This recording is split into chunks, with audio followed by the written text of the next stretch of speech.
ng bawat Pilipino. Yan. There was a heavy thunderstorm kasi prior, Friday. a day before, no? So, medyo Excuse me. tinamaan yata yung ating mga Transmitters. transmitters. So, Nakidlatan. so, parang naalala ko tuloy si Attorney Gadon. Oo. Attorney Kidlat Gadon. Bakit kidlat? Bakit Kaibigan ng lahat. Hi, Attorney Gadon. Hello, magkikita po tayo mamaya. Oo. Okay, so anyway, ang dami rin syempre 2 weeks, no? 2 weeks tayong naipunan ng mga kung ano-ano mga balita. Oo. Oo. Mga magaganda. Actually, maganda this week because syempre yung ating Pangulo nakakuha ng All-time high. Oo. Can you just imagine? Trust rating. Oo. 'Di ba? So nakakatuwa nga, 'di ba? Kasi Oo, Peter, actually. because with all the efforts of the opposition or the yung mga sinasabi nating mga nagdi-destabilize ng ating gobyerno, and then plus of course the Marawi, no. I don't know if it was included na or included na yung survey, pero I think it is. I think it was. It was included. It is included kasi yung sabi nga, maraming nga nagsasabi na, well, martial law it's very much welcomed, no? Yeah, in Mindanao, especially the citizens of Mindanao welcomed the martial law because of their situation. Kailangan na talaga siya, di ba? Yes, and of course, yung Supreme Court ruling that favored, no? The martial that it law. was constitutional, and of course, it was it's under that it is there's a factual basis. Yes, for yes. declaring martial law in Mindanao. And plus the Senate and the Congress approved of it. Yeah, prior, Diba? no? Kaya nga we were actually waiting. Hinihintay po natin yung 'di ba ruling. Sabi nga natin baka daw magka-constitutional crisis if Supreme Court will rule otherwise, 'di ba? Pero yun na nga, it was majority. Yeah. Except for one. I don't Except understand for one. why would they rule against it when the majority of the ruling bodies of our government approved of it, di ba? Yes, correct. Di ba? Correct. Medyo weird pagka nagano siya. So, yun, ang ganda kasi it just goes to show na maraming nagagawang mabuti, no? Maraming nagagawang mabuti naman ang ating Pangulo para sa bansa. Oo. Oo. And yung trust rating, of Yeah. course, importante yun. And then, of course, tsaka yung sa economic side naman ng ating mga businessman at mga business sector, I should say, medyo talagang andun din yung trust rating nila because you can see na yung economy natin is really growing. Yeah. Tapos And yung build. people, non-Filipinos abroad are actually rooting for the president. Dun sa business Diba? sector, Peter, we can feel that because I'm also into business Of also. course. So, talagang mararamdaman mo na there's so many foreign investors that wants to invest sa Pilipinas. Talagang sila all over. Minsan na nga nag-aagawan there's Sino ba yung mga yan? Bakit sila mag-invest sa akin? there's a lot of Japanese, Koreans, and even Europeans actually. They're coming here talaga to invest. Kasi daming maganda nating rin yung drive na project ni President, yung build Kasi it Yes. will open up so many opportunities, not only from the local businessmen, but also the international businessmen, di ba? Oo. And magpasalamat na tayo, Peter. Oo. Siguro, go ahead. Sige, magpapasalamat ako sa mga tumutulong sa akin, gaya ng Sherwin Skin and kaya ko pa ba? Sherwin Skin and Body Center for taking care of my skin. And of course, nandiyan po yan sa Hillcrest Condominium sa E. Rodriguez Senior Avenue. Maganda po ang services dyan. And of course, si Michelle Maderaso who distributed the Diamond Cream Soap na formulated in Japan and very, very effective skin whitener. Ayan po, kita nyo naman yan, yung balat ko, ha. Thank you, Michelle. Tsaka sa mga pasalubong. Hindi lang siya nagbibigay ng sabon, babes. Di ba nagbibigay pa yan ng mga pasabog Yes. sa atin? Ang sarap ng longganisa, ha? Yes. And of course, Asia Slashes. Thank you. We are our future na hindi pa natin siya minimit. Inaantay niya na tayo, Vibs. Oo nga. Kailangan mag-sked na tayong dalawa. Pumunta na tayo sa kanyang tanggapan. Actually, yung mga false eyelashes and stuff like that, I really don't do it kasi talagang, I get irritated. But anyway, when you were saying kanina, when you were There saying are other that- services. Ito parang it's like mink. Yeah. Anyway, we'll Maganda talk yung sa about that kanya, next tsaka may week. mga pakulay siya. Nakikita ko kay KitKat eh. Hello, KitKat. Try Oo, natin nga next try week. natin Okay, yan. ako naman, Peter, I really want to salute our ladies dun sa Mother for Peace, no? Yes. Headed Nakikita by- ko yung mga activities ninyo Yes. na pinopost mo, Vibs. Actually, Very commendable. Tinutulungan tayo dyan ng ating First Lady na si Hanelet na yung mga logistics, no? Because we have donations all over, no? We have donations from Luzon, Visayas, and also some in Mindanao. Pero yung Luzon kasi, yun ang problema natin is really how to transport, no? Those donations. Kasi ang dami, mga drum and a lot, no? Tapos yung sa aking circle of friends lang nga, yung they donated the mystical fan. Ito Yung malaki. parang lumalamig. Oo, yung- Pag nilagyan mo na water. Yes, Oo. Filipino invention yan by Gary Vasquez. And then so our group in Elite Crusaders we came up with 7 of those that will be Wow. given to that was given to apat muna kasi yung tatlo medyo naiwan and then we'll transport them again. Where do you But anyway, bring it? Where do you bring it? we sa Camp Evangelista para sa ating sa- mga wounded soldiers. Okay, no? oo. Pero meron din tayong mga pinadala ng mga donations sa Iligan naman, sa mga Marawi evacuees natin. So, there. And then, so gusto ko lang pong pasalamatan, yung aking lang, yung sa aking, yung mga napadaan sa akin, yung si Gary Vasquez, of course, si Dick Penson, yung from Alliance for Truth, Integrity, Nationalism, that's yung atin, ang pangalan niya. Of course, si Yusek Castelo, ako ang ganda-ganda ng Yusek Cruz. Of course, si Architect June Palafox also donated. Of course, si Kim Bernardo and Joey Fournier. Of course, my best friend si Daisy Tan. Nag 16,000 t-shirts. Wow. She donated. And of course, hanggang sa Africa, because of ating Ambassador Shirley Ho Vicario, she was telling them about what's happening in Marawi. And then, Honorary Consul, si Mr. and Mrs. Albert Wu gave $1,000. Of course, and Miss Shane Comyad gave $100. And mga tagagana. And of course, all the ladies from, all the mothers from Mothers for Peace na nakasama natin dyan sa ating organization. And At sa inyong drive. marami pa. Actually, before that, it was Attorney Larry Gadon, di ba? Who also we did that in Salu, di ba? Yes, Restaurants. yes. So, marami Para pa. sa mga marami imam. Marami pa rin nagpapaabot ng mga donations. Ang sabi nga nila, it's not really the giving is there already, but Yeah. it's really finding the right channel. Kung The right paano people to give it to. kasi, Oo. in the Ay, nadala na tayo Oo, dyan. marami kasing ganon. Oo. So, tayo kasi medyo we're very OZ when it comes to those donations that we get. Talagang accounted for dapat Oo, talaga with dapat. transparency. Kasi yung nakaraan natin, billion yun di ba, babes? Tapos hindi So, natin alam kung saan napunta. Okay. So anyway, maraming salamat sa inyo. Sana naman hindi kayo nadadala. Yes. Tulungan po natin ang mga nangangailangan nating mga kababayan.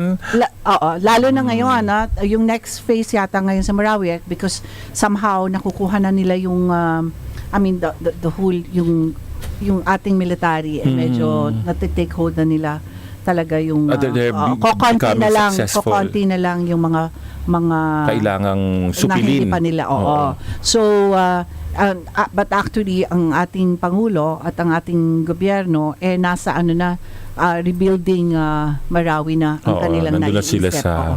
Okay, magko-commercial break po muna tayo We'll be para back. maipakilala po natin ang ating guest. Yes. Alright? So, okay. We'll see you back. Ito ang DZRJ 810 AM H-Rai Media, ang himpilan ng bawat Pilipino. Pag-asenso sa negosyo, pag-aralan at matutunan sa negosyo ni Carancio. Mga latest updates sa merkado, mga kaalaman sa pagdinegosyo mula sa mga eksperto at maging job openings, alamin. Ihahatid sa inyo ng ating nag-iisang Carancio sa negosyo, Miguel Hill. Sa negosyo ni Carancio. Negosyo ni Carancio. Tuwing Sabado, 1:00 hanggang 3:00 ng hapon. At Linggo, 12:00 ng tanghali hanggang 1:30 ng hapon. Dito lang sa DZRJ 810 AM. H-Rai Media, ang himpilan ng bawat Pilipino. Mas masaya ang usapan kapag BFFs ang kakwentuhan. Tara na at pag-usapan ang mga kwentong patok sa ating mga BFFs, buhay, family, friends at samot-sari pang iba. Sasamahan tayo ng mga bago nating BFFs na sina Christine Bersola Babao, Ricon Leonardo. Narito na ang masayang kwentuhan tuwing Sabado, Usapang BFFs.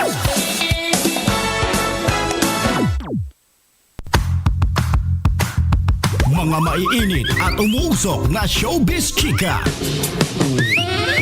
Matatakam ka. Maglalaway ka.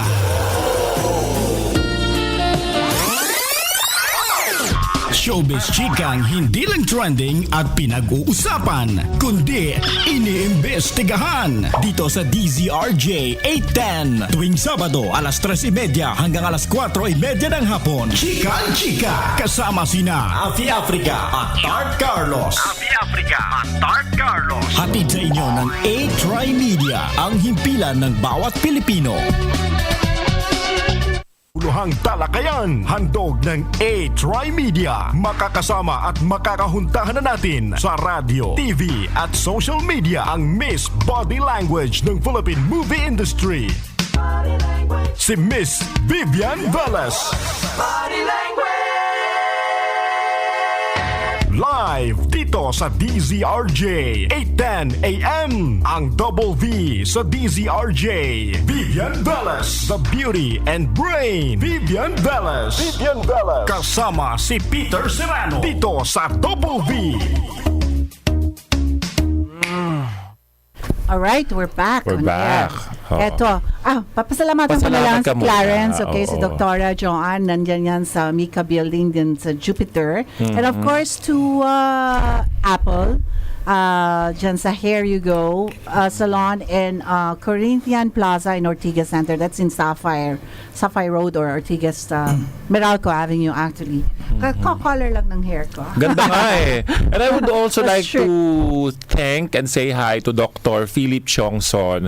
Yan ang may mga miraculous products, bibs. Talaga? Si Dr. Chongson. Sige, share oo. natin minsan. Share natin Oo. dapat yung mga ganyan. Dapat sinishare natin yan sa mga tao. Mabata ba tayo ng mga 30 years? Babata, gagaling, ang mga sakit. Yes. Hindi pampaganda. Pampaganda din. You will be okay. surprised. Alright, Oo. so Hi, I'll Doc be- Philip. I'll be interested. Anyway, pakilala na natin ang ating guest. Yes. Actually, He's been with us before. many times. Oo, siya pa yung pumalit sa akin yung na-absent ako, di ba? Yes, Oo. favorite natin yan. Yes. Okay. The very passionate blogger, Okay, you political introduce blogger, him. and a very good writer. He really makes sense, guys. Please welcome Rocky Gonzalez. Rocky. Anong kanyang Rocky, yan ang Pen? kanyang name. Oo. Good morning po sa inyong lahat. It's nice to be back on Double V. Morning Vivian, morning Peter. Welcome. Nako, thank you, Rocky. Alam mo naman yan. But at least kumikita. Kasi talaga ho nagpapasalamat kami sa lahat ng mga guests namin dahil kailangan ho silang gumising na napakaaga. Napakaaga, At oo. para samahan kami rito sa DZRJ, dito sa Double V. Hindi biro-biro ang schedule natin, Vibs, sa totoo lang. Yeah, oo. Actually, Rocky, we were talking about kanina yung trust rating ng ating Pangulo. Hindi ba Yes. nakakatuwa? Want to say something Oo. about it? I'm guessing na-congratulate nyo na. At saka yung maybe you've explained a little na rin na yung misconception na because 66 ang lumalabas, it's 66 lang. When in fact, it's 78. Dahil kasi Yes. the total of people who have some reservation plus the ones who are fully satisfied, di ba? Yes. On top of that, gusto ko lang mag-add ng a little more information na very interesting because very many people have been a lot of attacks ang nangyayari sa Pangulo all throughout this 1 year, di ba? Yeah. Marami nagsasabi na dahil pala mura siya, Yeah. bumababa daw ang literacy ng bansa. Agad? By and large, agad-agad. But the interesting part Bakit is, kami makakalino? Oo. at ito pa, ang approval rating niya from college students and college grads are in fact highest, 69%. Wow. And despite all of yung mga attacks rin sa kanya about his being babaero, Yeah. sometimes unsavory jokes, Yeah. napakataas din ng approval rating ni Pangulong Duterte sa mga babae. Women. Women, napakataas ng approval rating niya. Yes. So, what does this show? Na parang, should anything happen, the whole country has his back. Yes. Yeah. The whole country we will all be rallying behind this president. At saka yung mga kumakalat na mga chismis na mga nagpapalito sa atin na parang he's losing fan base and support is all not true. Tuwan-tuwa ako kay Senator Trillanes sa kanyang pagiging masigasig sa in fairness sa'yo, Senator. Actually, parang nakatulong siya, di ba? Oo, in Sa fairness trust- naman. Sa trust rating Oo. ni Pangulo. Because, Napakasipag you really ni Senator. you scrutinize it. If somebody, kasi from opposition, of course, sabi ko nga ganun, any opposition is really good. Pero, Yeah. dapat, hindi rin naman destructive in a way that yan ang pag-uusapan natin. Eh, mga kasi fake news. Ba't ako diba? okay ako sa ginagawa ni Trillanes? Kasi we're in a democratic country. Di ba? Yes, pero That's not to democracy. destabilize. Iba na yun. Iba na yun, di ba? Oo. So, I mean, well, para sa amin, that is my opinion, okay? I mean, it's not fake news, but that's my opinion. To say that they're stabilized. We're a democratic country. We're entitled to our own opinions, hindi ba?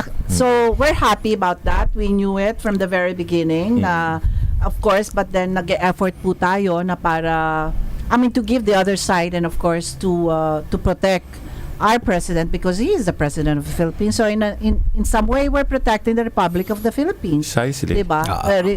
We're protecting our Our interest. Oo. Anyway, ito ang pag-uusapan natin. Napaka-hot topic din ito. Kaya, syempre, I'm asking an expert here. That's why we guested him. Kasi I see all his blogs Yeah. in terms of napag-usapan kasi ang fake news. Okay.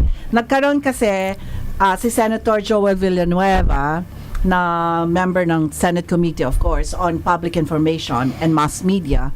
He filed a bill, number, basahin ko, itong 1492 entitled An Act Penalizing the Malicious Distribution of False News and Other Related Violations. Okay. So, maraming nag-trending itong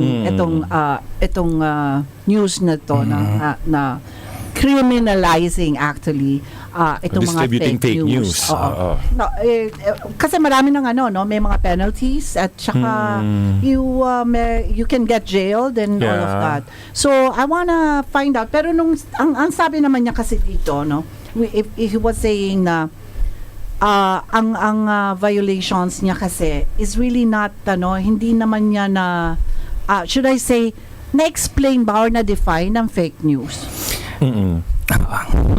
So kasi parang ang pagkabasa ko lang sa kanya is really it creates chaos and it will confusions and all of that, but there was nothing that can define what is fake news. What is fake news? Oo, di ba? Sa'yo, ano bang fake news? Alam niyo po, itong Senate Bill number 1492 in itself is a very problematic bill. The words used here are very hard to define.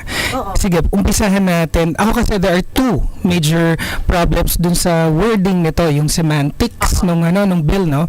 First is, yun na nga, yung sinasabi niya na sino ang magde-decide what is fake news and what is not? That's right. We live in let's go a little theoretical, ideological. We live in a postmodern society and civilization. Na there are many paradigms or yung pamamaraan ng pag-iisip at pananaw sa mga bagay-bagay. Your truth is no longer mine. Yeah. And to criminalize fake news, bakit mo paano na lang natin paghihiwalay yung science versus religion? Napaka-problematic na kaagad nun. Dahil kasi if we go to the heart of I'm assuming na gusto niyang palabasin dito is fake news should be based on facts, data, verifiable information, empirical data, ganyan. Ito, sometimes kung hindi, kahit nga just sa facts for example, katulad ng nangyari sa Marawi, nag-grow ang information. What seemed at the start no longer is at present. Lumawak ng pag-unawa natin at dumami ng kaalaman natin, lalo na't nakapasok na yung mga sundalo, mas marami, although all throughout media was there, some reporting for mainstream, some most actually for social media, kaya ang dami natin, kaya mas mabilis ang social media dahil mas marami tayong information na nalalaman. Hindi nga lang siya counted pa as real or established news because hindi pa considered legitimized in society ang social media. So, how do you define what is fake news when in fact nag-iiba nga ang paradigm ng truth? Tapos nun, ang pananaw iba-iba at nag-evolve ang information. Ang nagkaso ngayon, in a few days, pwede nang opposite yung information na lumabas. Yes. Oh, yung Una yun. Oo, yes. And also, I want to add that ang fake news kasi since 1900 pa. Alam mo yun? I mean, it's been with us. I mean, since memorial. Magagalit si Rizal dyan. Really, di ba? That's where dun lumabas yung yellow journalism. Journalism, That's how exactly. it started. At saka hindi lang sa Philippines yan. This issue is global. Global. So it was Global. sensationalized headlines before. Yes. That's why alam mo ba kung bakit tinawag na yellow journalism? Because before, in the newspaper, when they do headlines and all, yung mga ganyang mga headlines nila, ni-ink nila ng yellow. Parang hina-highlight nila. Hina-highlight nila in yellow. So that's why it was called yellow journalism. So what I'm saying is, it has been with us since we can remember. Exactly. Diba? And so it's not only happening in the Philippines, it's happening all over the world. as Happening we all were over the world. saying, diba? Panahon pa lang ni Rizal, la solidaridad and La all of solidaridad. Oo, diba? contains At saka yung ginagawa nilang exaggerated yung news, yung pinapatungan nila. Exactly. Does it make it fake? Kahit nando dun yung facts, Exactly. medyo exaggerate Yes. lang. And diba? what about false advertisement? False advertisement. very recently, a doctor friend on Facebook was very upset. Talagang nakaganon yung logo ng isang local coffee. 3-in-1 coffee. Yeah. Making a claim saying this is sugar-free. Okay. Pero kitang-kita sa ingredients, it contains glucose. Yes. And glucose is sugar. Oo. So, automatically, fake news na. Alam mo, False advertising. Information na Yun siya. actually, it is very dangerous. You know why? Because if you have diabetes, if you have all of this all of these diseases na Ailments. mabawal yung mga ganyan. Oo. Kasi ako rin, minsan, don't give me any sugar. Don't make sure that there's no sugar and stuff like that. So they'll have to disclose, di ba? Yeah. Kasi makakasama yun sa health Makakasama. mo. At saka But- ako sa pagkain, dapat totoo ka kasi ang consumer hindi Yeah. lahat healthy. Oo. 'Di ba? So, I think, for me, I consider that fake news. Kasi it's an advertisement. Advertisement. Diba? Yeah. So, and also, okay, let's talk about nga yung bill na hinain niya. Hindi ba covered na yan ng slander and Libel. That's already covered. It already is. Oh. And when we also discuss kasi fake news, and once you criminalize fake news, actually the most to suffer here is the established or legitimized news outlets. Dahil kasi, this is a form of censorship. It is. Totoo. I believe that. It doesn't just attack wordings, but it actually attacks content. And I don't believe that any news organization or any person in the world is okay na isauli na sa gobyerno ang kanilang karapatan na isipin ang gusto nilang isipin at sabihin ang gusto nilang isipin. Which is why there was a time na inihain 2012, I believe, yung cyberbullying law Yeah. as a part of the cybercrime law. Aha. Na eventually tinanggal. Mm. Tinanggal pala yun. Tinanggal yun. Hinain ulit ng 2015, pero nakahain pa lang. Hindi nakalusot yung cyberbullying dahil nga kasi, how How do do you define Fine. cyberbullying? Kasi even with libel, ang libel, for those of us na medyo na hindi may alam, di ba sinabi ni Ms. Vivian kanina na meron tayong existing laws that actually should Yeah. cover this, which is libel and oral defamation, which And is slander. yeah. Ang libel, which is wala yan sa wala sa ligang batas. It is not part of our constitution. It is in the revised penal code. It's Article 355 of the revised penal code. Okay. Siya mismo, it seems heavy to us, especially we na nagsusulat or nagsasalita in public. Ang bigat-bigat niya.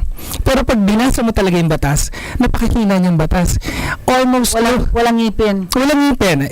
Jail time is optional. Wala naman talaga actually nakukulong.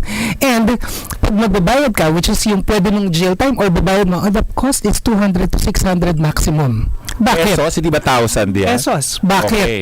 Dahil kasi the revised penal code is a supplemental body of laws to support the saligang batas. I think na-mention na to several times on this show that nothing is more supreme than the Constitution. All laws must fall under the Constitution and no law can be formed. Supplemental laws like Republic Acts, presidential decrees, nothing can go against what is in the Constitution. Of course. And the Constitution, Article 3, Section 18, already clearly states that no law should be written or should be enacted that is in violation or in any way will suppress our freedom of Expression. Yes. Yeah, and also, we also have to be the one to decide. You know, I mean, no one, I mean, for me, censorship yon kasi because in advance, parang sinasabi nila, you know, if you have to get a news, then sometimes tayo rin naman, nakukuha natin yung news and then we pass it along, di ba? Exactly. And then, yung pala, hindi false news siya, but then it's so hard. How do you know that it's false? Exactly. And Diba? should ordinary citizens Yes. be penalized in the same measure as established news organizations? Yeah. Ako, I have a I have a limited following on Facebook, about 40,000 people, more or less, give or take. Whereas there are news organizations that reach millions, Yes. especially broadsheets or TV, mainstream. Stream. On the millions ang reach niyan. The psychology of communication also tells us now, what you tell me, when I tell them, Yeah. when I pass it on, and you pass it on, and you pass it on, nag-iba. Iba There's a na. game, di ba? Meron bang game na that? Icebreaker, di ba? The psychology of communication tells us that it evolves. It Yeah. changes Evolves. based on our May language, isang word, you know, may nadadagdag isang word, and then, Mas and then in lagi the yung end- nadadagdagan eh.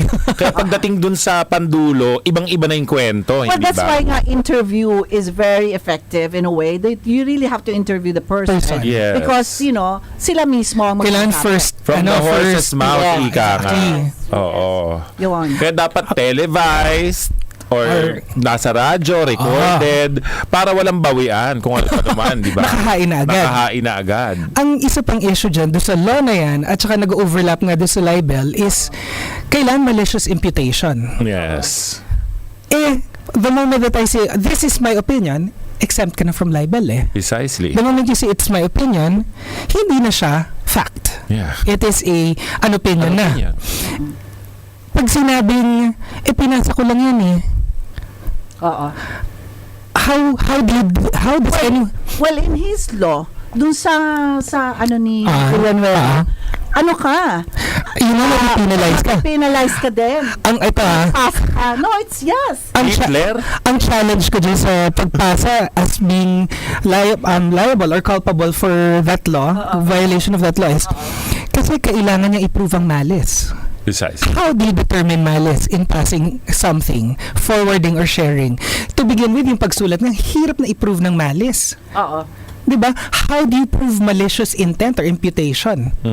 'Di ba? That's true. Aside from malicious imputation, kailangan rin it actually sa libel which is already actually it's a broader it's more powerful than that law dahil kasi parang watered down version ng libel law itong No, it's true. So what's the When point? I was reading it, parang humina na libel, diba? So what's the point? Why do we enact a law na automatically governed by a pre-existing law? What's the point? Yeah. Precisely. At saka Rocky, tama ba ako, no? Pagka nagdemanda ka ng libel, yung dinimanda mo, nasa iyo ang burden to prove na libelous yung sinasabi niya. Oo. Kasi magkakaroon ng investigation yan eh. Oo, tsaka may mga ang dami pa exceptions niyan. Sa libel, ang daming mga hindi pwedeng i-prosecute the meron kasi mga laws that cannot be prosecuted de officio, meaning meron tayong mga sinabi or print, normally printed. Dahil yung when the law was written, hindi naman nila specifically mention that TV and radio is included, pero assumed na dahil kasi nare-revisit, so it acts the same way as print, Yes, no? yes. Yun yung application ngayon. Meron tayong mga kaso sa libel that can be prosecuted de officio and cannot. Pag yung prosecuted de officio, ibig sabihin, kahit hindi, kunyari, ikaw yung meron ako sinabing libelous against you, kahit hindi mo ako kausapin, okay, kahit hindi ka magkaso sa akin, pwede ang state ang mag-intervene. So for example, sinabihan ko, this person A is a prostitute. Kung hindi ako i-demanda ni person A, the state Can.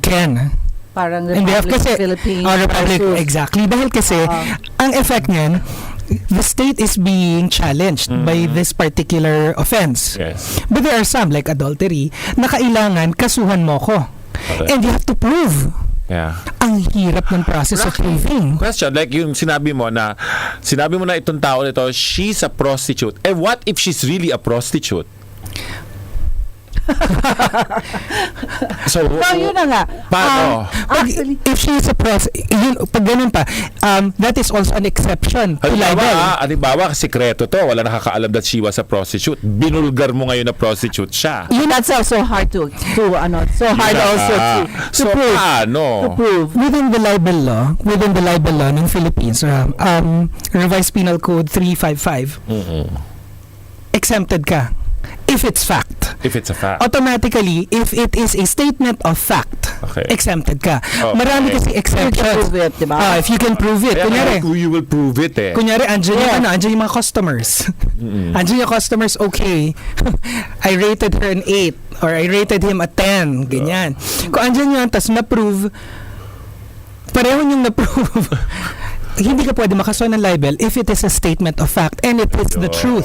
The truth is always protection against libel. Yes. And marami pang mga exemptions. Yun nga kaya ang problematic ng libel to begin with. Kung gustong fake news, okay naman na yung Kasi ang libel. problema kasi Exactly. also with the fake news is really, how do you know that determine what is fake What is news? fake Hindi ba? news? Yun ang talagang number one na problema kasi you'll have to prove it. And then also, pero totoo naman, I mean, in fairness, there are a lot of fake news A lot that of is fake being news. manipulated. Marami naman. Yes. I mean, talagang politically, di ba? But you can determine being naman di ba, if it's not true or not. Why do we have to prosecute all these people? I mean, do we really need this? We can just shrug it off or just Yan yun, diba? Actually, I do Diba? welcome fake news. Why? Because it gives you that yung critical thinking, di ba? Oo. I mean, if you confront a fake news, then, di ba? Yung gagamit ka ng utak mo, Yes. hindi ba? Gagamit ka ng utak mo para malaman mo kung fake news or hindi. I mean, you Yes. don't just take everything Take it as it is, as hindi it ba? is. So, parang para sa akin, Hindi na rin kasi totoo yung pag binalita, yun na yung totoo. Well, para Di nga ba? sa akin din kasi kung talaga naniniwala ka sa lahat na nababasa mo at sa lahat na nakikita mo, Ano na nangyari sa'yo? Hindi fake news ang problema doon. Oo. Fake education ang ibig sabihin, di ba? Hindi fake news ang problema doon. May Oo, may meron ka diferensya lang ka. diferensya sa pag-iisip mo, hindi ba? Ang sabi nga ng nanay ko, no, lagi niya to sinasabi sa amin, ang taong naniniwala sa sabi-sabi, walang Ayan. tiwala sa sarili. Yan. Totoo naman May problema pa yan. For example, let's say, let's make it easy for the proponent, Senator Joel Villanueva. Let's say, a news organization established, printed an article saying, may mga tao sa kanayunan, pero tama yan. May mga tao nga. Meron nga mga tao sa kanayunan. 2 points ng tama. Sumakay ng kabayo at tumawid ng daan. As it turns out, nandun yung picture, kalabaw pala yung sinasakyan. Ayun yun. Alam niyo yan, di ba? Inquirer ba yun? No, we can talk about it because it really happened. It really happened. So, hindi po fake news yung sinasabi namin. Ha? So, fake news na ba yun? Kunyari, 3 facts ang minention. Nagkamali sa isa. Fake news na Well, siya. Fake news na ba yun? But what I'm saying nga, kasi usually, karamihan ng fake news is really close to The truth. Totoo yun. Kasi parang, they'll twist it Yeah. May mga ganon. Especially kung manipulated Exactly. At saka, ang fake news. ang slant ba automatically fake news na? Meaning, okay, give an example. For example, si Pangulong Duterte lumalaki meron pa ring malamang babagsak na within 5 months ang kanyang approval rating on the heels of a certain senator who is hoping that by the end of the year, 50% rating na lang daw siya, di ba? Yes, yes. Merong 16%, ba? Tama ba? 16% na dissatisfied. Kung ang slant nila is malamang mas malaki pa dito, Okay. So that's an opinion. kung sabihin niya na based on my personal Personal account. on the ground, katulad ng kiname dyan sa BBC, di ba? Nalilito ang mga tao on the ground, ibang nangyayari. Wow, ang daming kasinungalingan nun. I was watching it. Kasi parang pagka naiipit ka na, alam mo yun, parang yung bata. I find it really Kapag amusing. Pagka naiipit ka na, ito yung papalusot ka, comedy. papalusot. Pag nagsabi ka ng on the ground, napakalawak ng ground. That's true. Kung ang kinakausap niya lang yung echo chamber niya ng 16%, di tama naman. Pero what about the resounding majority? Yeah. So, is it fake news? Is it not fake news? At alam natin, malicious yung intent. Yeah. Okay, balikan natin Balikan natin yung nangyari nun kay Lenny Robredo. Which Yung one? sa video. Okay. When she When was she saying... was talking to the UN. Yeah, yes, when she was saying that the 7,000 and then when she was saying that yung palit ulo and all of that. So do you consider that fake news? It is. Dahil kasi why? The rest of us knew what palitulo was. It seems, or she claims, siya lang hindi nakakaalam. Wow. Di ba yung claim niya na parang a letter Yeah. na mali pa yung pangalan? Ano ba yung address to, hindi Ronaldo Batong? Mali yung pangalan na in-address. So baka nga hindi pa dumating sa lamesa dahil kasi mali nga yung pangalan. Correct. Yung addressee. Di ba? Siya lang hindi nakakaalam. And since she... And the numbers, di ba? And the number. Hanggang ngayon, this is still being trumpeted. Yun nga, it's a slant na parang sinasabi, eto ang mahirap dito kasi is when we do, merong charts yan sa philosophy yung how to verify amount of truth in a statement. Yes. May mathematical formula yan na parang X is true, Y is true, is sometimes true. May formula. May formula yan. Ito, sinasabi nila na there are now 12,000 victims since the drug war started. But ito, totoo may 12,000 homicide cases sa Pilipinas. But not all drug related. Exactly. And totoo merong drug war. Also, that's fake news right away because when you say 12,000 and then drug related, The implication kasi is drug related, drug-related. which is not. With in fact, there are only how much? 3,000 na talagang yung tinatawag nilang nanlaban. And then later Encounter na nangyari. Encounter ng laban. Tapos na recent information released by PIDEA also states that di ba merong mga cases unresolved. Na-resolve na nila. The 2,000 were conflicts between drug personalities and other drug personalities committing homicide. cirrhosis Okay, at so kahit sabihin mo na 5,500 ang total, Sambacure Plus. Okay. Ito ay Pfizer na pinalakas. Go ahead. 5,500 siya, napakalayo pa rin niya sa 12,000. Maaari Yes. ka rin Di ba? matulungan. So, does that make it fake news? What if So- they were just presenting data? It just is a matter of wrong preposition, Oo. wrong, badly written rhetoric.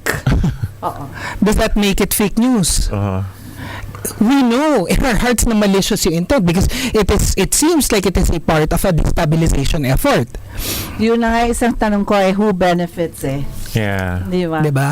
Kasi when you do fake news actually, yung mga manipulated fake news na sinasabi Exactly. ko, is marami naman talagang ganyan. Mm-mm. I mean, nangyayari na yan sa mainstream pa maski nung araw pa 'di ba? Kaya lang natin nalalaman na it's fake news is because of social media.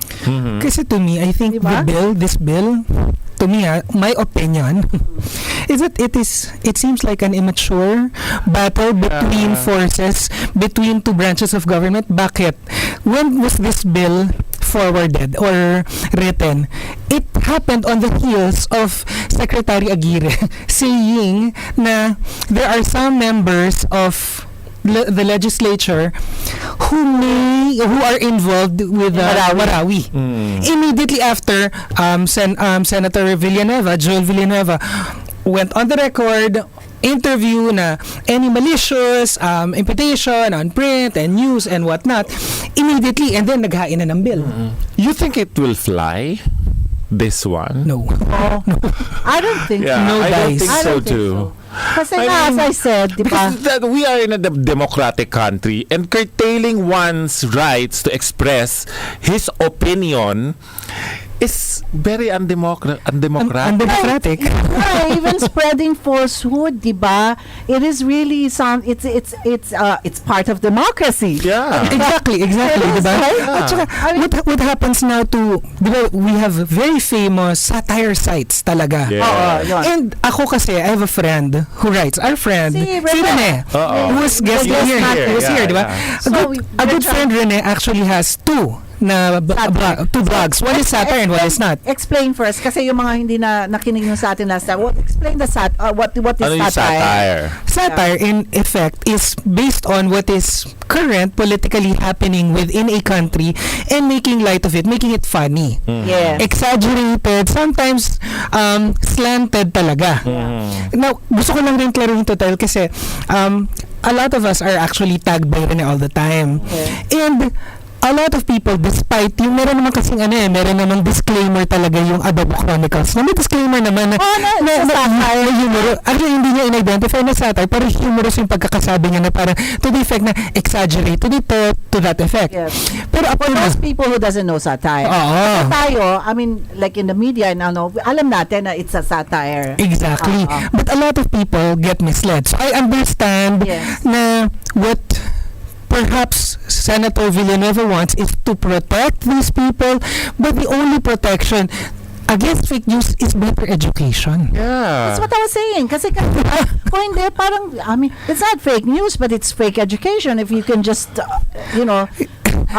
take everything in, di ba? This law is threatens more censorship, Yeah. marshalling Definitely. free speech, and it insults and diminishes the capacity of every Filipino to make determinations for themselves.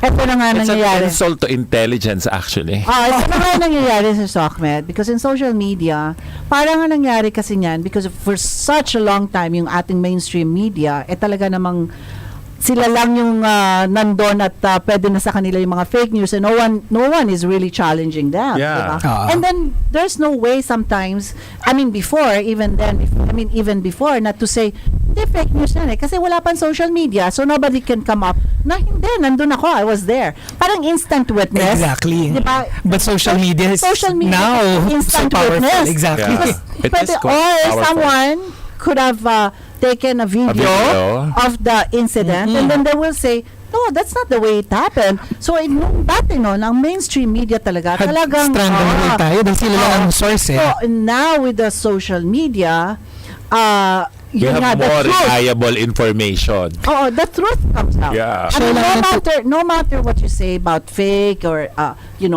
but eventually the truth comes out. Share lang ng two anecdotes Alright. really happened. During no campaign, nung yung the whole inaatake si then Mayor Duterte about his wealth. Undeclared wealth supposedly, ABS-CBN came out with a report na nagpakita ng mga properties supposedly. Yes. Yeah. I know. I remember. Tapos yung pala hindi niya pala proper. Marami So, at galit na galit. Yeah. My Galit mo nga may-ari. Galit na galit mga may-ari. At saka one of my favorite actresses, Lea Salonga, was there on Twitter. Galit na galit dahil kasi kakilala niya yung may-ari ng isang property. can you imagine kung walang social media, how would Kalusot that yan. owner will say na, hey, who's go? Wala eh, makakalusot yun. Makakalusot. Kasi unless she really goes out of her way to go to a newspaper and say this, but sometimes you won't even bother. Hindi ba? No, sometimes you won't even bother. Wouldn't even Kasi bother. store ba yun sa'yo eh. But with social media, all you have to do is Immediate. upload and say, that is my house. Di ba? Parang, so, yun na nga yun. So, Exactly. Ang access natin to information is not just immediate, but it's so widespread dahil kasi ang tao is, there are people everywhere. Yeah. Diba? With access to internet, immediate ang response. Another anecdote was 20 pesos sa lang ang internet, meron ka ng 3 oras eh. Diba? Correct. Meron pa kaming tayong isang friend, si Attorney Amedi. Someone sent him information. Nag-crowdsourcing ito ng information. A few days ago, merong nagsabi that the Office of the Vice President is linked to nagpumipila ang mga tao sa Makapagal, PNB Makapagal, ng linggo. Nakita nyo ba yun? Umiikot yun. I saw that. But that's fake. Meron yun nga, yung gusto ko lang i-share was that because we have access to internet, immediately one of his followers, I'm going to go there. Now. I'm on my way right now. Wala pala. According to them, meron daw, parang nagbibigay ng stub para sa free medical check-up. Ako ka lang ng stub para makakuha ka ng free So, in fact, ganun kabilis na ngayon. The point of the story was that ang bilis ng transmission ng information, and if we don't have access to it, people, lalo na ngayon, can vet out information immediately is also because of yun nga yung sinasabi natin kanina na kailangan talaga pag-isipan natin, tayo na rin ang mag-isip kung totoo ba yun o At hindi. saka bantayan natin ang mga sarili natin. Correct. Okay, we'll come back for commercial break. Ito ang DZRJ 810 AM H-Rai Media, ang himpilan ng bawat Pilipino. Uy, si Miss, unang tingin pa lang, puti na. Kinis pa. Nag-Myra Vita-White Hand and Body Lotion kasi. May vitamin E beads and natural plant extracts that help nourish skin deep inside for a healthy white glow. Puti at kinis, Ay, hanggang malapitan. yala na. Healthy white glow sa Myra Vita-White Lotion. Yan ang alagang holistic by Myra. Trusted quality healthcare. Unilab yan. Welcome to Maldives!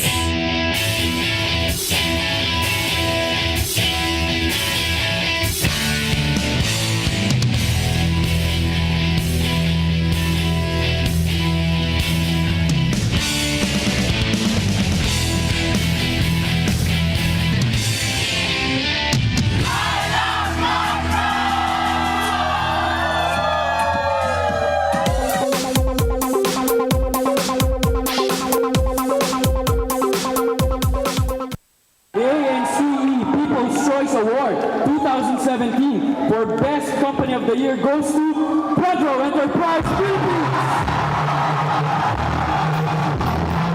Thank you very much. I am out of words. I will not commit the mistake of not saying thank you to everybody who has helped Front Row along the way. I am so proud that we are Front Row. Thank you very much. Front Row! Best Company of the Year!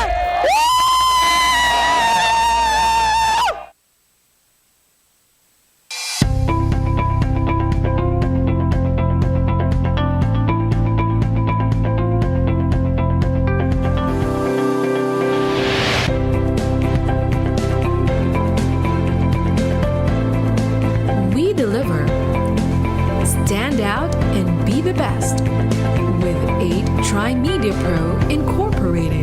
Your way to infinite possibilities. AM. This program is brought to you by 8 Tri-Media Pro Incorporated.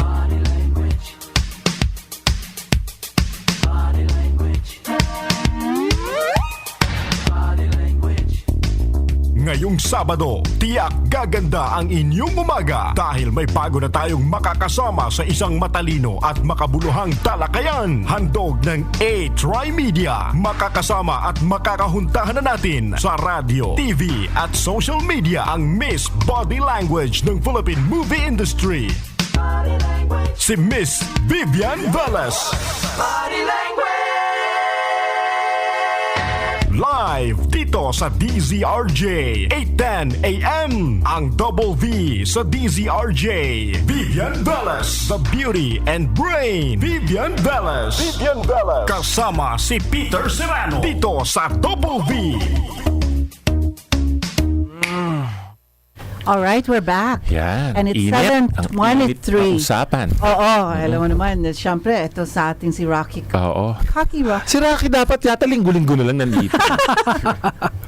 He's always, sabi ko naman sa kanya, he's always welcome. Yeah. He can always drop by anytime he Malapit wants. ka lang, di ba, Rocky? Malapit lang siya. QC lang rin ako.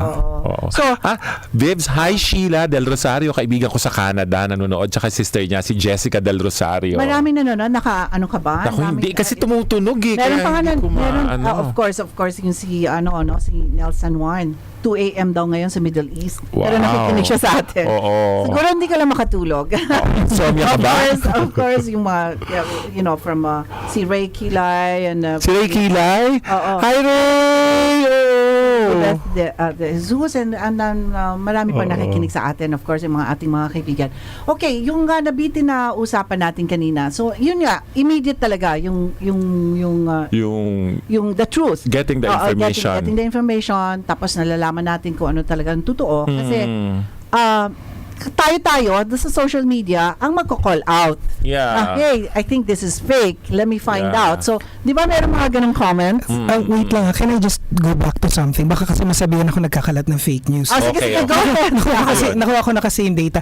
10% lang pala ang dissatisfied. Hindi pala siya 16. Kasi 78 plus 12%.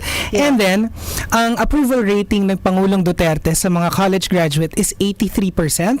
Okay. So women is 69%. Na nakakatawa dahil kasi ang approval rating niya sa lalaki mas mababa. Despite the fact na kinakalat na babaero siya and all this and all that, jokes and whatnot, ang taas-taas na approval, 69%. Kasi parang he's setting a standard of what a man should be. Hindi, alam mo, kinikwento ko to, Rocky, Vivian, sa mga kaibigan ko. Kasi si Pangulong Duterte ay Bisaya. So, ang mga lalaki po na mga Bisaya po kami, mga uncle ko, lumaki ako kasama mga uncle ko, medyo po talaga matatalas ang kanilang mga pananalita. Minsan offensive, pero yun, ganun po sila. They don't mean anything about it. Kaya lang Siyempre That's tayo, a culture. Oo, cultural yun. Language Siyempre tayo, nuance. mga Cultural nuance. taga-Luzon, sensitive tayo sa ganyan eh. We want to be proper as much as possible. We want everything to be decent. Yes. Diba? Pero wala ganun talaga sila eh. Gagawin natin. Yeah. Diba? Babagulo ba isang buong It's not probinsya? it's not right, it's not fair. Yun pa, when you enact a law like that, problema na yan ng libel at saka ng slander dapat.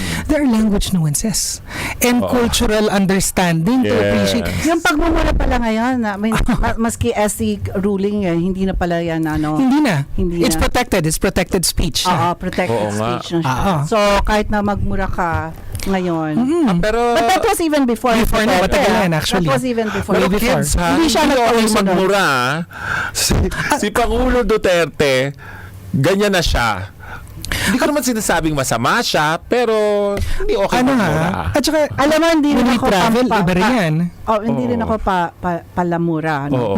Pero minsan kasi ang sarap magmura, no? Kaya na galit ka talaga. I mean, sometimes you cannot If the afford, situation diba? calls for it. Yes, ganyan, diba? Parang, Oo. you know, it gives you, parang nawawala yung stress mo. Oo.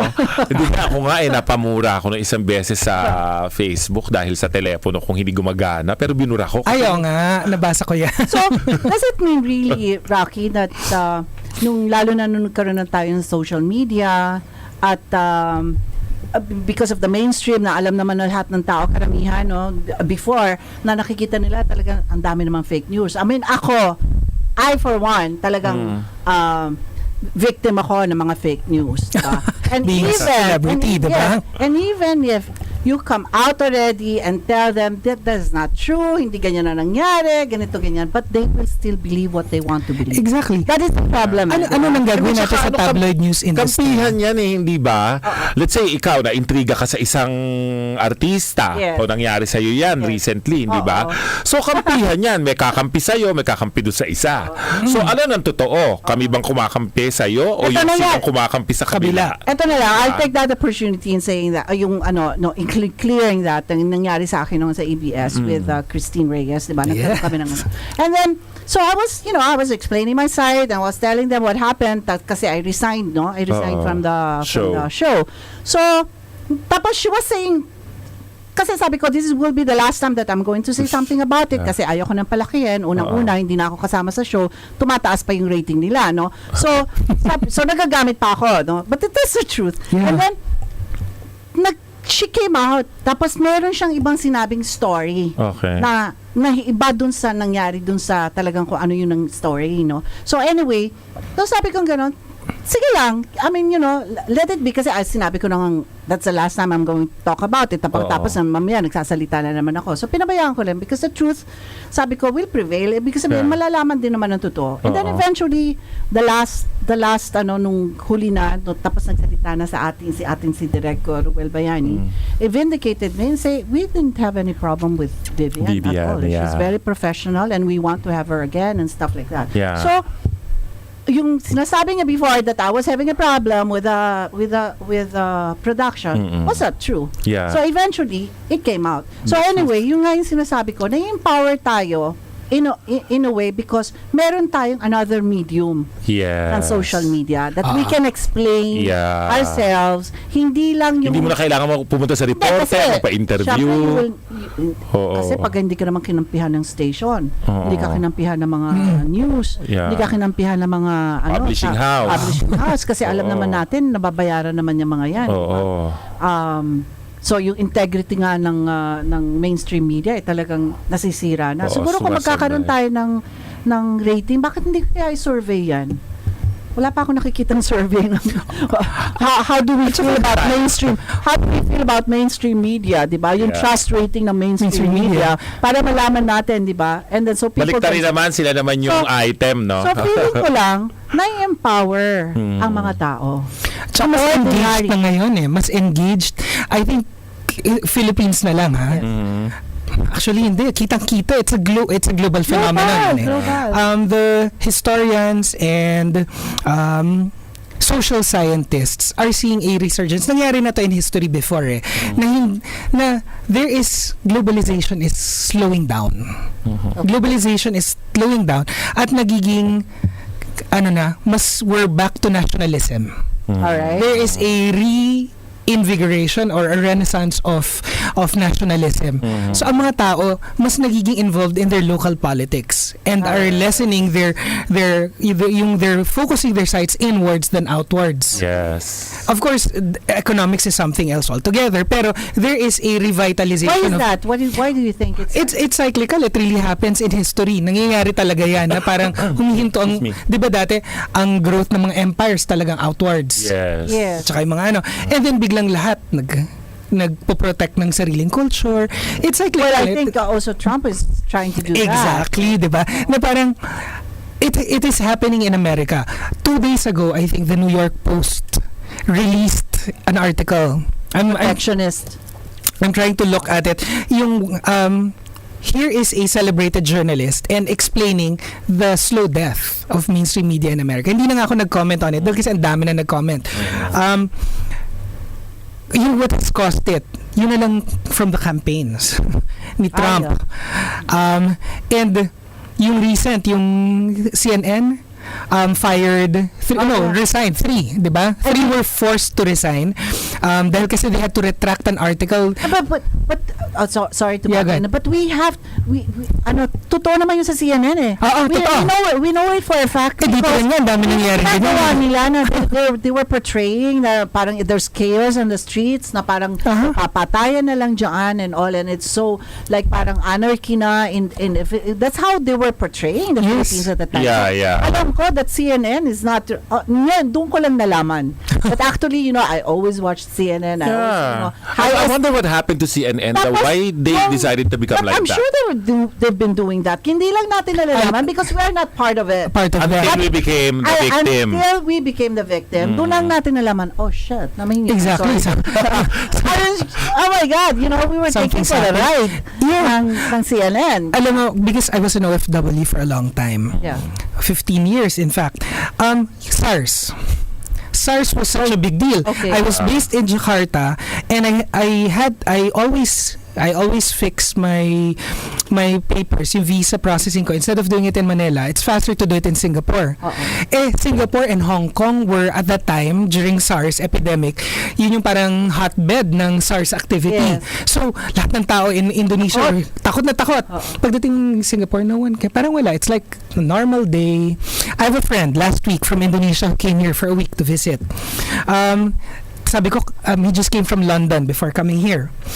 Sabi ko, how about the bombings? And you know what? No one cares a lot. Parang it's just like a fire. It's nothing. So the fear and the panic that has been circulating through mainstream media, na hindi lang tayo, hindi lang Philippines, we've been victimized by this heavily, si Duterte and yung drug war natin and all that. Ngayon, it begs the question, what else has been sensationalized all these many years? Dahil kasi ang London, wala naman palang big fear and panic as portrayed yung bombings na ISIS-related. Sister niya rin couldn't go back to Indonesian friend, couldn't go back from America to Indonesia dahil daw merong parang disease, epidemic. No, wala namang nababalitaan mismo sa loob ng Indonesia. Okay. Na tayo were kinakalat ng mga oppositionist politicians, or so I heard, na parang binabantayan na tayo ng United Nations Commission on Human Rights, ng ICC, when in fact a good friend has just recently been on a study tour there. We're not even Attorney Bruce, who is now in Australia. Yeah, I was following that. No, we are not even in the radar.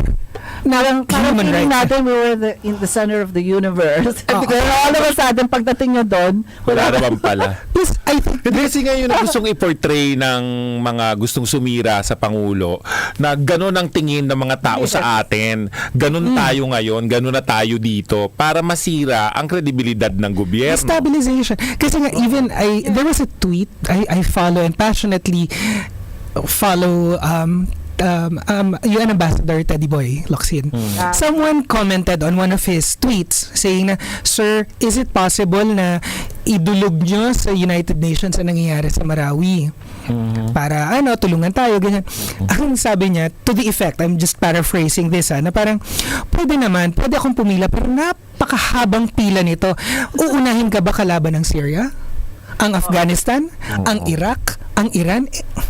80 soldiers dead, 200 civil.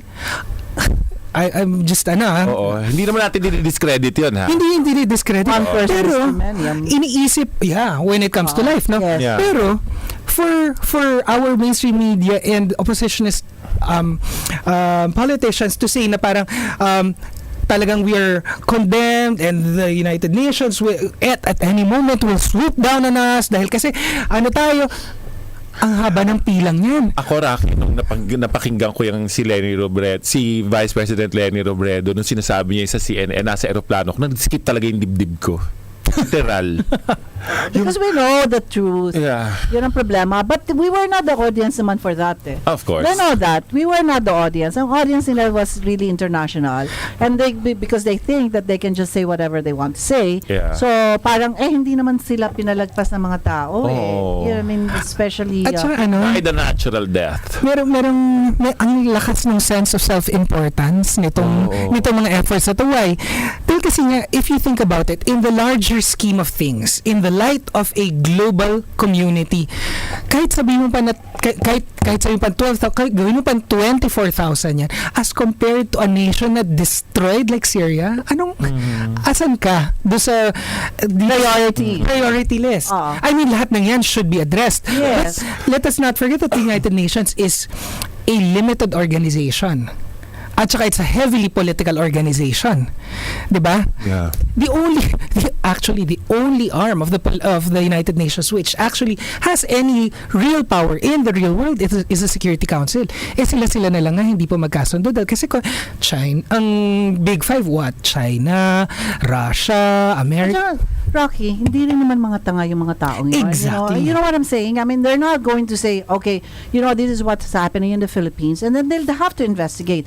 Ito naman ang nangyari kay Calamine. na dumating dito na hindi naman talaga nag-investigate, di ba? I mean, you could see the She was in a protective bubble the whole time. That was really, I will use the word ridiculous. What she did. Si Calamard. She placed herself in this position na akala niya malulusutan niya. Baka naman audition yan. Herself. But it was an audition for a future job with certain political parties. Baka gusto niya maging talk show host. Pero ibig sabihin, someone up there is really looking into us, and meaning really protecting us, I think, because I think this is the only chance that we have right now. Pero ibig sabihin, parang nabubukos sila pa konti-konti. I mean, look what happened to Trillanes with Sucur, di ba? The hard talk. I mean, that was such a hard we didn't even have, no one even have, I mean, the administration doesn't even have to pay. Sabi nga nila, that was the cheapest form of parang to clarify things, clarify things, yeah. Diba? Na wala tayong binayad or anything. Sila pa nga, I wouldn't be surprised kung sila pa mismo ang nag-seek out ng interview na yan. Yeah. Only to end up discrediting themselves. That hard talk host would want to have Trillanes. Exactly, no? Really? Why would anyone seek out anyone? Tatanungin natin si Sucur kasi parang nasa radar niya tayo. Kasi di ba after that, yung mga tweets sa kanya, hundreds and I think thousands talagang tweeted him and say, thank you. Yeah, I read that also. It was... Yeah. All right, we'll come back. Ito ang DZRJ 810 AM H-Rai Media, ang himpilan ng bawat Pilipino.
Kayo'y nakikinig sa DZRJ 810 AM H-Rai Media, ang himpilan ng bawat Pilipino. This program is brought to you by 8-Tri Media Pro Incorporated.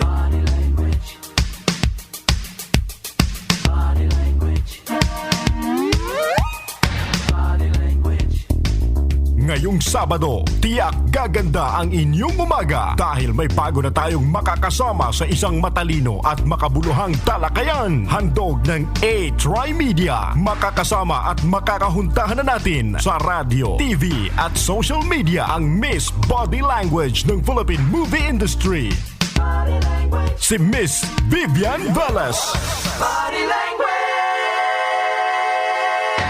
Live dito sa DZRJ 8:10 AM. Ang Double V sa DZRJ. Vivian Velez, the beauty and brain. Vivian Velez. Kasama si Peter Serrano dito sa Double V. All right, we're back. We're back. 7:42 with Rocky Gonzalez. Rocky Gonzalez. Sorry. Cocky Rocky. Yes, okay. So, yan, pinag-usapan na nga natin, di ba, yung CBCP. What do you think about that? Yung the list that they came up with. Anong listahan yan para doon May sa mga hindi listahan. nakakaalam? Ang dami. Actually, itong issue na to lumabas na matagal na. Naglabas sila ng listahan ng what they claim are fake news sites. Okay. Interesting to note are two, again, ako na, here I go with my binaries. There are interesting things to note here, dalawa sa akin. One is, lahat ng mga linabas nila na listahan, all of the sites are only pro-Duterte sites. Okay. It's true. Not a single one. So, it goes to challenge yung fairness and balance. And are they trying to say that they are always on the side of truth and right, and there are none on their side?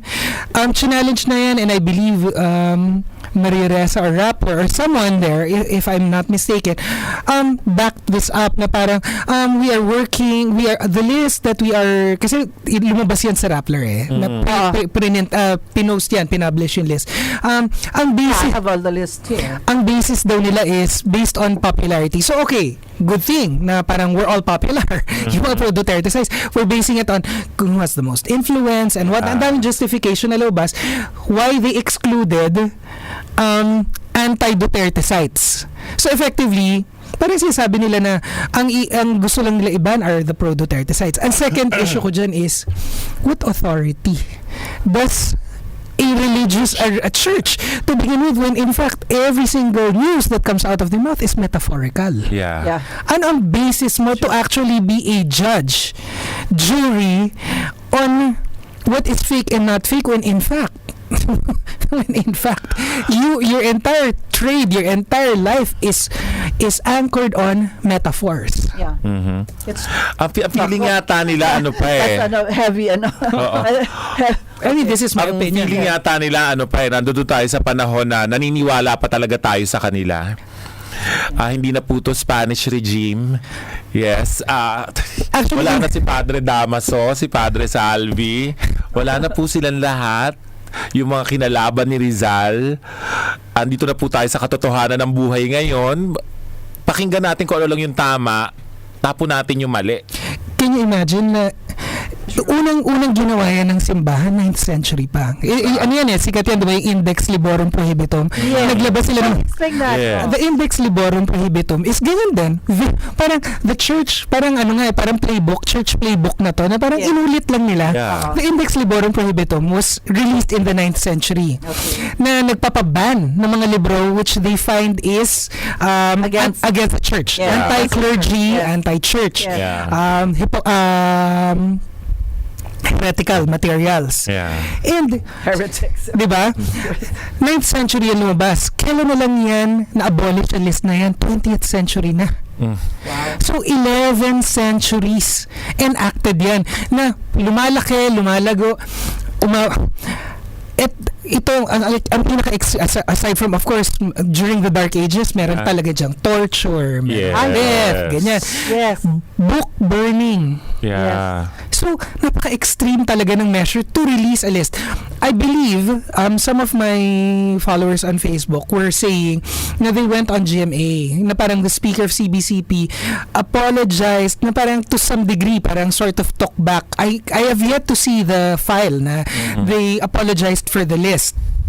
Pero, you have to not just apologize for it, you have to retract and recant the entire list. Yeah. Otherwise, it's still there. It's true. Di ba? Tama. Ang hiling ng simbahan dito, I'm going to use a church word. If you're Pastoral pa yan eh. pastoral, exactly. I mean, di ba? Pastoral letter. Paano na yung mga nakinig? Nakinig, nakakuha ng letter. Nakakuha ng letter. Paano Diba? na yun, di ba? You have to recant and retract. Yeah, and they have to have the same effort. Exactly. Yung paano nila nilabas yun, they have to have the same effort in really retracting. Retracting it, exactly. Pero hindi mo pa pwedeng silently say, ay, sorry. Pero hindi mo naman, I mean, you're not even, Sensya na. parang ganon, di ba? Alam mo, yun nga sabi ko kasi the people are getting empowered because of the social media. They can comment now. And data can be vetted immediately. Yes. Right away. And then, of course, yung mga iba dyan, karamihan, actually, are followers. And then they will know. Pero, syempre, hindi naman natin, okay, in fairness naman, meron naman talaga nagkakamali minsan. Meron. As you're saying, At nagkakamali saka din some tayo. actually also do it maliciously. Meron rin naman talaga, hindi naman natin matatanggal yan. Oo.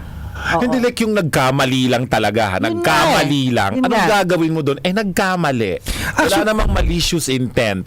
The KBP actually has a guideline, a code of ethics. Yes, At saka we do. detailed yan na parang, yung balance reporting na lang na parang, if you interview one, kahit nasa slant, dapat kung ano ang time na binigay mo sa isa, you should offer the same in equal measure. Yes. Kung nagkamali ka sa data mo, immediately the next possible chance, you publish. Yeah. Doon na lang doon sa napakaraming nangyayari na ang ABS-CBN ba nag-sorry doon Kaya sa nga maraming umalis properties? sa KBP eh. Saan sa Yung properties ni Wala, Duterte. eh. Wala. Yung kalabaw at kabayo. Hindi din. Deadma lang, deadma. Di ba? Patay mali siya. Hindi kasi Tayo mga- ginagawa yan, ako feeling ko, kaya nila ginagawa yan because they can. Because they know that people will just shrug it off. Not anymore.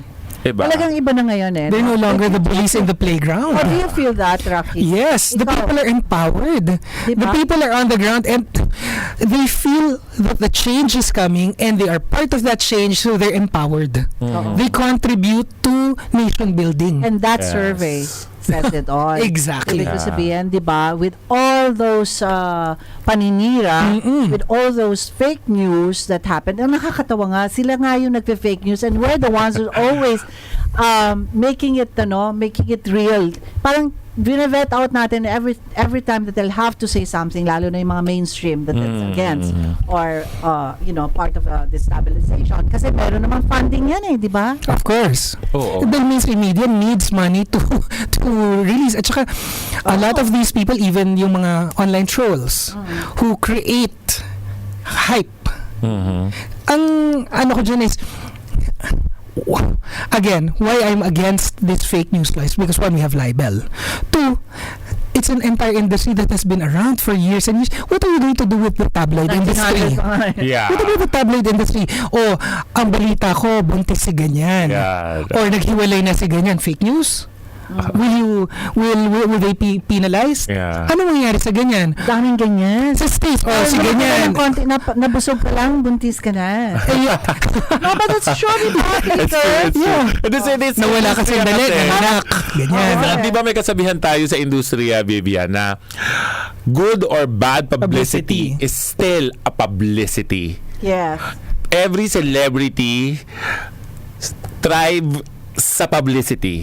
At saka ano nangyari doon sa mga news like nakita namin ang doppelganger ni Michael Jackson, alien invasion in Yeah. Texas, Jesus sa tinapay, mga ganyan. Ano yan?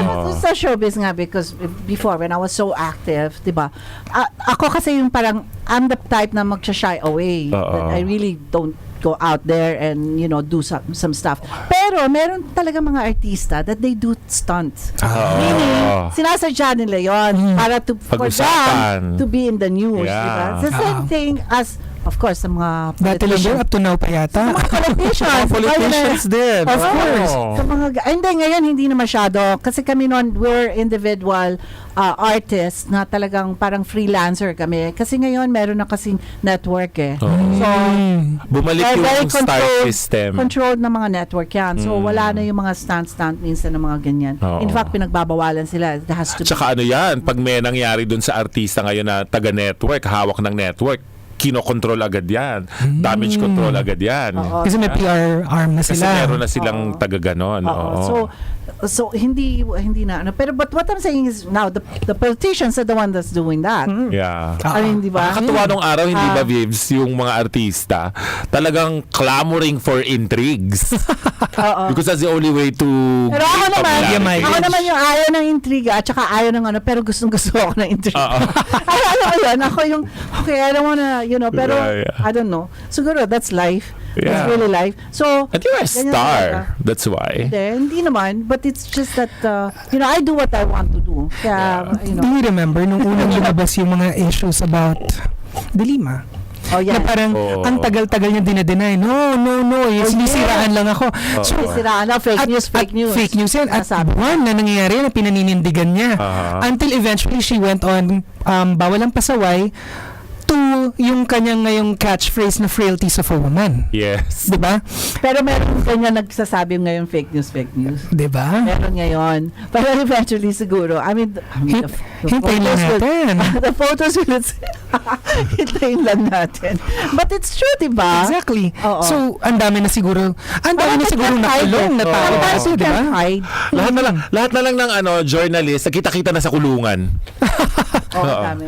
So it's going to create more chaos. Kasi yung parang sinasabi ni Villanueva, di ba, yung fake news will create more chaos. It will create more chaos kung talagang gagawin mong censorship. Exactly. Kasi magre-revolusyon talaga ang mga tao. Alam I mo, don't fake think news people na is a would- problem At talaga. saka sino magsasabi ng masisingle out ka pagka Yes. let's say at saka ang fake news, as we are saying, di ba, that you'll have to kailangan ikaw mismo ang magbantay Yes. at malaman mo kung fake news siya or hindi. I mean, di ba dapat Exactly. ganon? Intelligent. Oo. Hindi po pwede yung lahat ng nababasa mo, lahat ng naririnig mo, ay totoo. Papaniwalaan mo na. Kung naniniwala kayo sa amin, nasa sa inyo yan. di ba? Oo. But then, it's your credibility. At the end of the day, di ba, wala na makikinig sa'yo. Kasi kung puro fake news ka rin naman, wala na makikinig sa'yo. Kasi lalabas ang totoo eh. Hindi ba? Kung laging ganun ang ginagawa mo, tapos lumalabas ang totoo, sino pa maniniwala sa Yes. Case in point, Diba? The boy who cried wolf. Yes. Case in point in America, diba? They are constantly relieving, firing editors, writers of very large mainstream companies like New York Times, Washington Post, CNN are firing. Nasa pang ilang cycle lang, if I'm not mistaken, third, fourth cycle na of firing people because they're losing money. No one. Last year napansin niyo yung parang naglalabas pa ang New York Times na parang okay, 50% off on subscription. Na tuloy-tuloy ng ganyan. Nawala na yun. Now they're just firing people. Well, kasi wala na.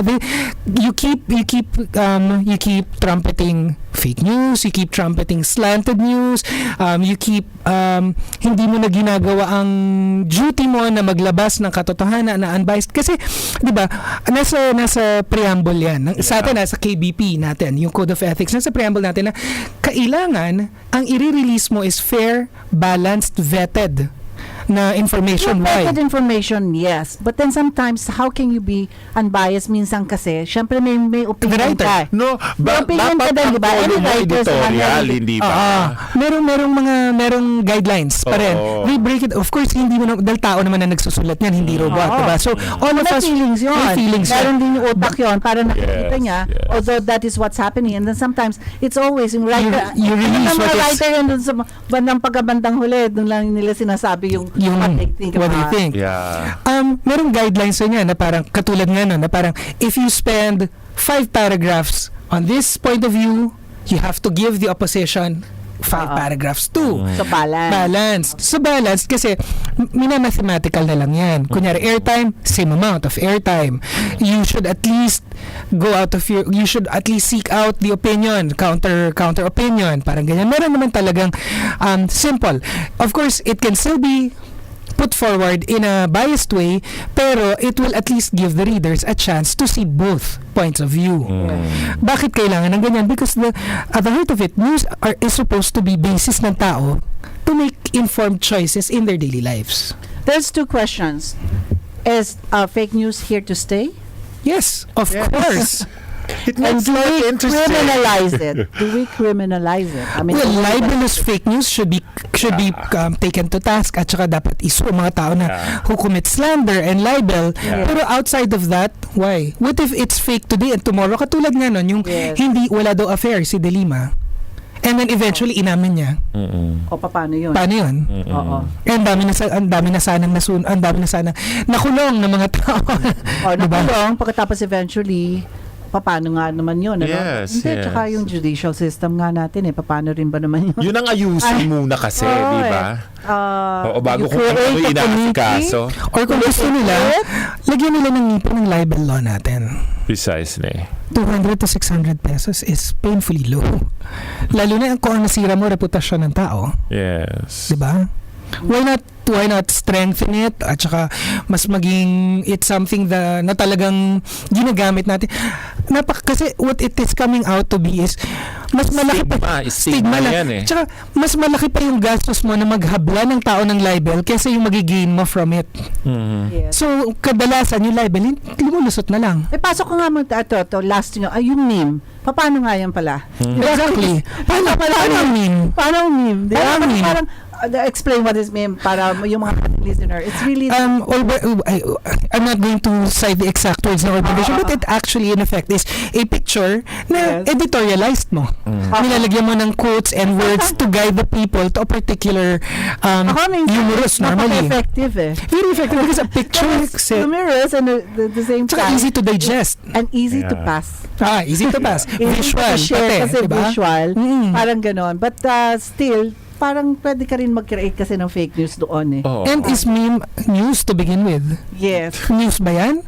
Diba? It's just that for what it's called. Yes. Ang dami-dami yan. Charlie Brown na lang. Snoopy.